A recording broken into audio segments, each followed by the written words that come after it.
my entire life has revolved around arguing and fighting with a belief system of my family, a belief system of my own. And one of the things I've always come to realize is, you know, I do believe in God and I do believe in Jesus. But every time I've needed Him, and every time I've asked for help, you know, I've felt it in my heart. I felt who I am, you know. And then I find others that are kind of similar belief system as me, and, you know, I don't mind talking to them about it. I don't mind bringing it up with them. And I know that I've been challenged. I know that God challenges me, because there's different Bible scriptures that pop into my head that I could never remember when I was younger, and I remember now. And it's really funny because I sit there and I pray and I pray, and I just always ask for understanding. I just ask for guidance, you know. And there's not a time that I've ever been turned down or turned away, you know. I mean, through the Son you get to the Father, you know. Through Jesus you get to the God. And, you know, you can pray just to God. But I always tell everybody, and this is the honest God truth, I fight God like a parent. I fight Jesus like a brother. Always arguing, always debating, always questioning. And we're not supposed to do that, but I do it all the time. And it's funny because I get these little challenges in front of me, and we always think we can take on the challenges, and everybody looks at me like, man, you're so successful, or man, you're a great father. And, you know, I've always asked God to make sure that, you know, that I could be half the father to my daughter that I am, that my father is to me. And it's funny is because I know I've been put in positions in my life to where people look, I never want anybody to look upon me like, oh, he's great, you know. I don't wear suits and ties because I don't want to appear like I'm better than anybody else, that you know, I've got the same challenges as everybody else. I probably have more challenges, and I probably keep half my challenges private because I don't ever want to be judged. Sure enough, I get put a challenge in front of me. You know, I've been in the Marines, I got home safe. I've been in college, I got home safe. You know, I lost my church. In some cases, I've lost my family. Not all of them. You know, I had to fight hard for my daughter, but you know what? Each time I fought, I always asked God to help me. I always believed that Jesus and God were right beside me. I believed that my guardian angel's fighting on one shoulder, the devil on my other shoulder.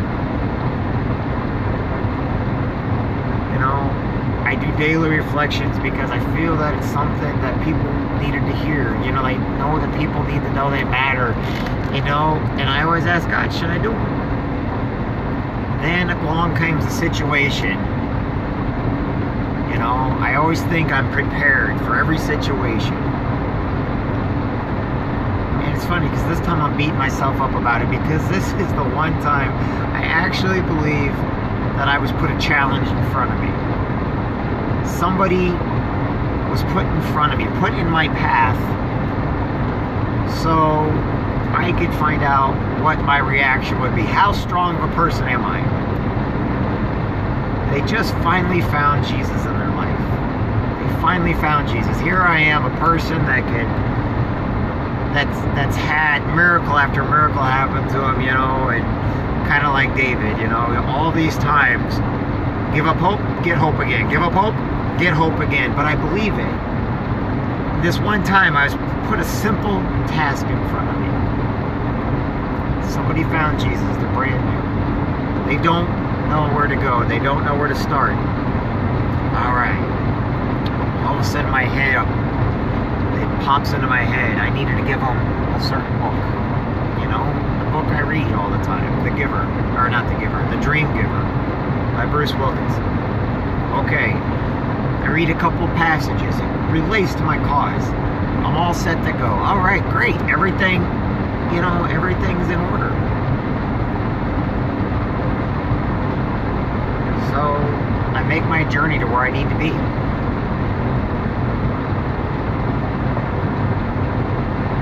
And I got so nervous.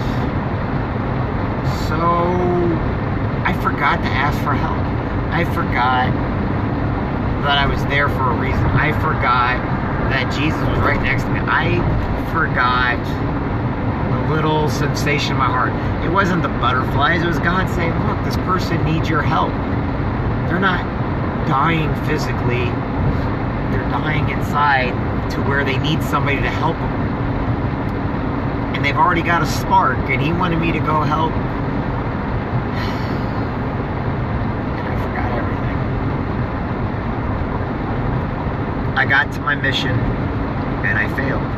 I had one mission. I had one goal. And I put myself first instead of God. I put myself first, and I lost all train of thought. I put my needs of myself above the needs of the other person. And I failed. And I couldn't figure out why I failed. I couldn't even figure out what I was doing wrong. I didn't realize I wasn't asking God for help. I wasn't looking at Jesus for, what am I doing wrong? I was looking at, oh man, I must have really blew it this time. Oh, I must have failed on this one. Oh, and then all of a sudden I realized I got the book right there. But I stowed it away. A friend of mine died, and I was thinking about how great this friend was to me.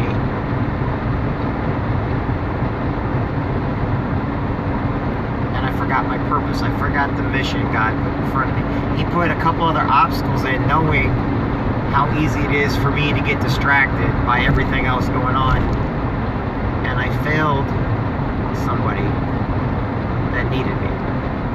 They don't know they needed me. They don't need me, they need God. But I was a messenger, and I didn't deliver the message.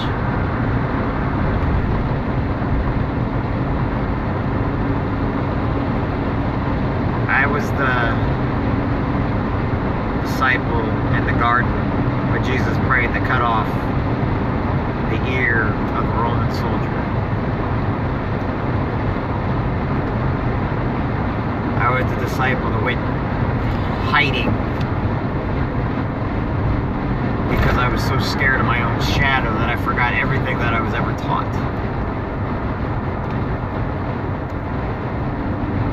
And this one was so obvious. It was the writing on the wall. The person had a Bible. They told me they were reading.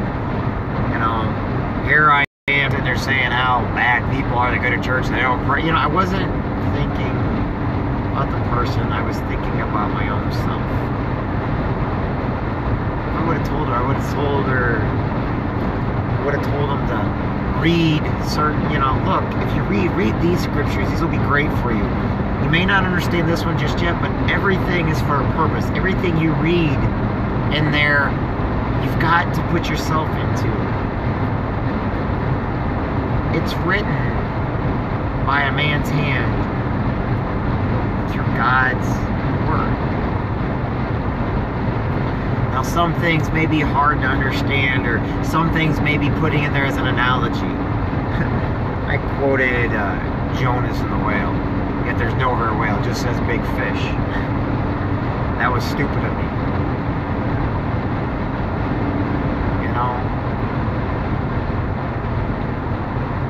I failed my one mission that I was given.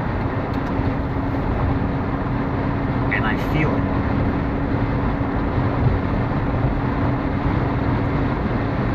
Somebody needed me tonight, and they needed me to be a beacon or some kind of, and instead I was the very thing that I always tell everybody not to be. I was the negative person. I was the person that was so consumed with who I am that I wasn't worried about who they were. Yet the person is actually important. They actually mean a great deal. And when I left, I was overjoyed, and I realized I failed at my mission. I failed at the one thing I was supposed to do. It wasn't about me. And it shouldn't have been about me. And it wasn't about me. and I failed.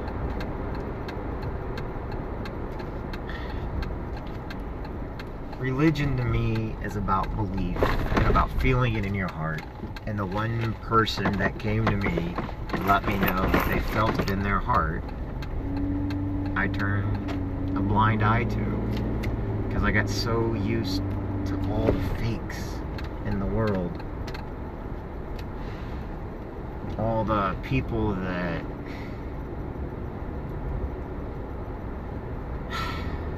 I didn't see somebody that was actually reaching out.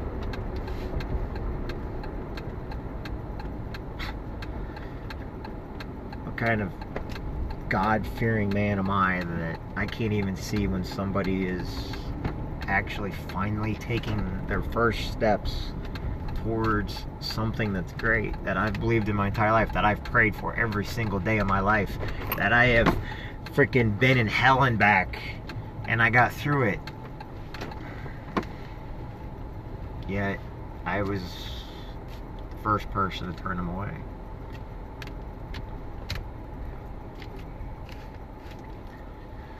What do you do to that? Boy, it's funny how you realize that at the last time, at the moments when you don't. It's hard to realize it sometimes. So, I failed. I still want to give them that book though. I still want them to know that they're on the right path. Now I gotta figure out a way to do it.